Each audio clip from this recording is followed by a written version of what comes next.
Arkansas Presbyterian Church in Odenton, Maryland. I'm Lily Gray, your host on The Lobby, the weekly program on the life and ministry of the church.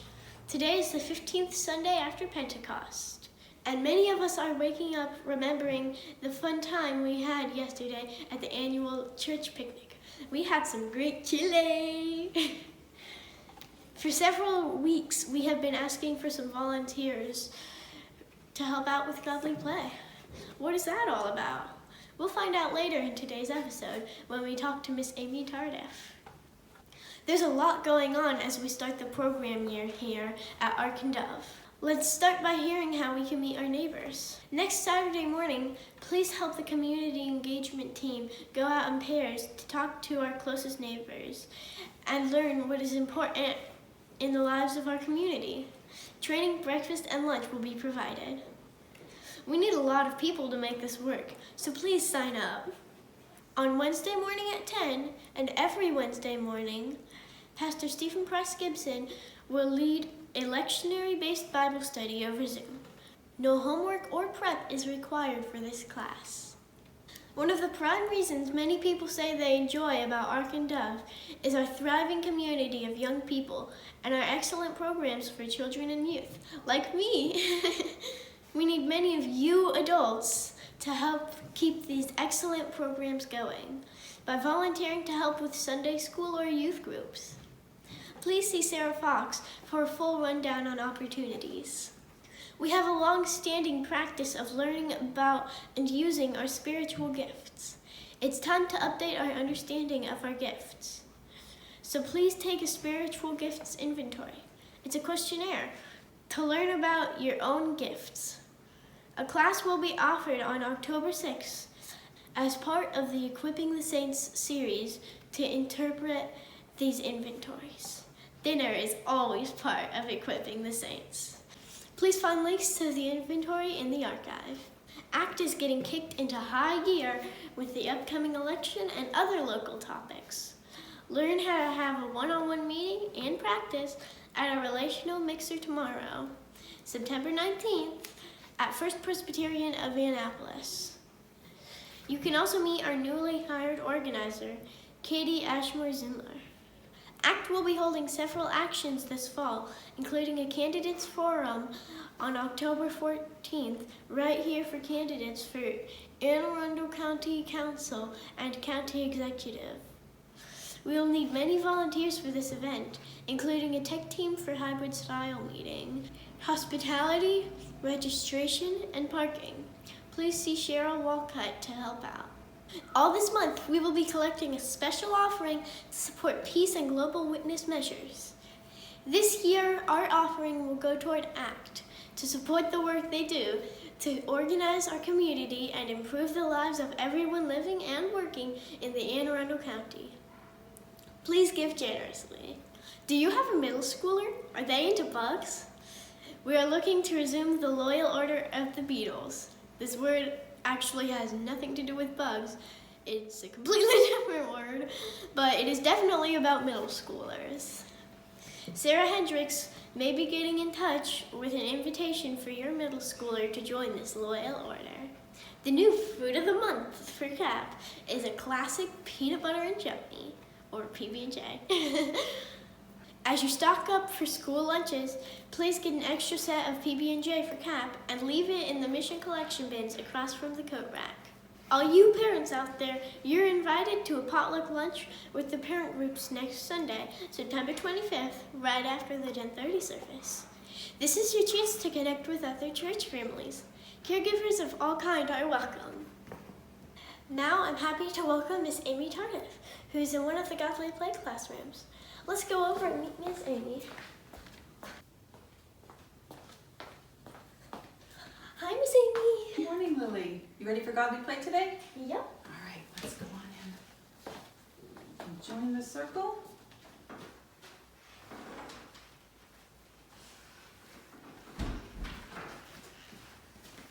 All right, we build our circle. Can you tell us about Godly Play? Is this like our regular old Sunday school? Oh no, Godly Play is very different from what I think most people are used to with Sunday school. We start our class by lighting our Christ candle. So I'll do that now.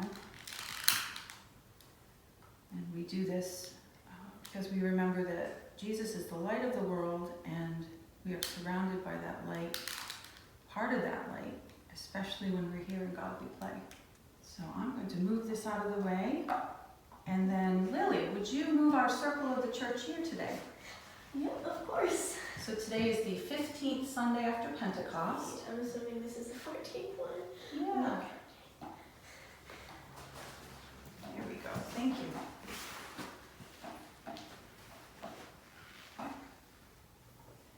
And so for most classes, we start with a story that we share. And so I'm just going to show you where to find the story that the kids will be hearing today in class. It will be the story of the Holy Bible and the books of the Bible. Okay.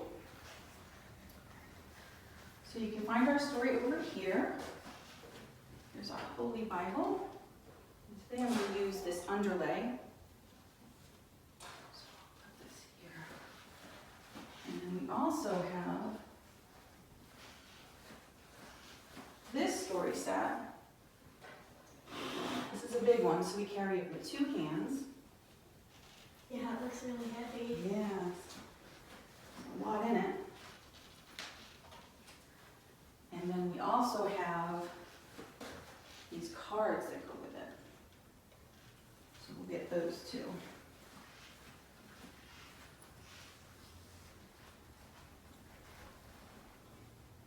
So today, when the kids come into class, we will be sharing the book of the Holy Bible. And we'll be talking about how the Holy Bible came to be. The Holy Bible started out as stories that were shared around a campfire in a circle, just like we're in a circle now. Then eventually, in people's homes, they shared them together. And then they were written down on soft leather, and then on paper. And then finally the printing press was invented, and the Bible became a book. And so we have this Bible here in our room. We can open the front door. We can open the back door. But in godly play, we like to open it all the way up and let all of the stories come out. And we have them all around our room on the shelves. And these are the stories that we tell in our circle. And we also have this really cool set, which explains a bit more about what you'll find in the Bible, because the Bible isn't just one book, it's a whole library of books. And the person who made this, they showed all the different books of the Bible, and they're all lined up in order that you would find them in the Bible. And they even gave them different colors, because the books of the Bible are grouped together with other books that are like them. And we see the different groups that the books are in. We have our books of the law, books of history, poetry, and then the books of the prophets. See all the names? And those are the Old Testament. And then we have the New Testament books, which start down here with the Gospels. And then this is the early history of the church. And then all these are letters to the church. And it ends with the Revelation to John. And so we have this in the classroom so that we can learn the names of the books and the order that they go in. And it can be fun to learn by playing with this set and taking it apart and putting it back together.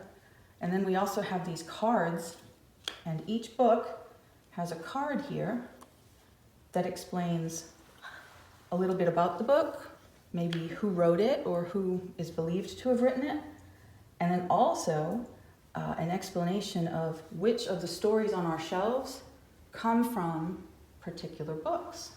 Wow, that's so cool. This is the story that the kids will be hearing today in class. I'm wondering, have you heard this story in class before? Not that I can remember. Oh, good. So this will be new for you. Yes, I'm excited. Yeah. I wonder if there's a particular part of this story that you're looking forward to. I think it will be fun to look at the little cards and stuff. Yeah. Play with the control cards. Yeah. And also so that you know there's a control sheet in the back. You can use that as well. There's a lot to do with this. So I wonder, do you have a favorite story from when you've been here in Godly Play? Is there one that stands out? Yeah, my favorite is this one here. Like you unroll it and every Sunday you tell one of these stories. And I think that's my favorite. Okay, so that one's the Faces of Easter. Yeah. The 6 weeks that we go through leading up to Easter. Nice, thank you for sharing that. So I wonder if you have a favorite response material that you like to work with. Do you prefer the story sets or maybe some of the art materials? I usually do the art materials, and last week I started a diary, my Godly Play, and I've been writing in it, and I'm hoping to write in it each week. When we go back to VBS, this will be all full and I can take it home and then look back in a few years and be like, oh wow, I remember Godly Play, that was so much fun. Sounds like you're looking forward to continuing that work. That's great, thank you for sharing that. We have a lot of different response materials that the kids can use, so I'm just going to go over and show everybody that. So we have different kinds of paper. If you ever want to make a picture, heavier paper for the paints, some thinner paper that you can fold or cut up easier. We have some lined paper, we have some labyrinths. Some kids like to do the labyrinths to pray as they go through. We have crayons. These are paint sticks. Yeah. These are really fun. Those are really fun. Yeah, they're really cool. If you ever want to write somebody a letter or a card, that's cool. we have materials there. We have bookmark materials. Oh, cool. Yeah, if you ever want to, especially with this story set, this can be a fun response to make your own bookmarker for the Bible. And journals, you started your own journal. Yeah. And we have the paints, we have watercolors and acrylic. And then we also have some wooden pieces, like these are little peg people. We have some different shapes. Have you ever worked with those in here before? No, I haven't. Yeah, those can be fun. Sticks. Yeah. So your work, when you're here in Godly Play, is what you want it to be. We don't assign work. We just ask that you think about what part of the story or something about God that's on your mind that day, and for that to be part of your work. So thank you for sharing your journal with me. You're welcome. So this year we have our 10:30 service. We have 2 different classrooms. We have one for grades K through 2 and the other for the 3rd through 5th graders. And this year we're offering now a Godly Play class for the 9 o'clock service. So what we're hoping for is that, well, people know that we're having that class and that they can come. And we're also looking for adult leaders to learn how to do Godly Play with us so that we can provide that for more kids. I just want to say that I had a really fun time here at our little talk about Godly Play today. It was so much fun. Oh, thank you so much for coming. I love talking about Godly Play and teaching new people how to do it. I think it's a really great way to support the youth here in the church. And it's also a wonderful program as an adult, a great way to get to know the kids, and it's a lot of fun. I've learned a lot from you kids in here, so thank you. Thanks also to everyone watching. I hope you have a good week, and the live stream service begins now.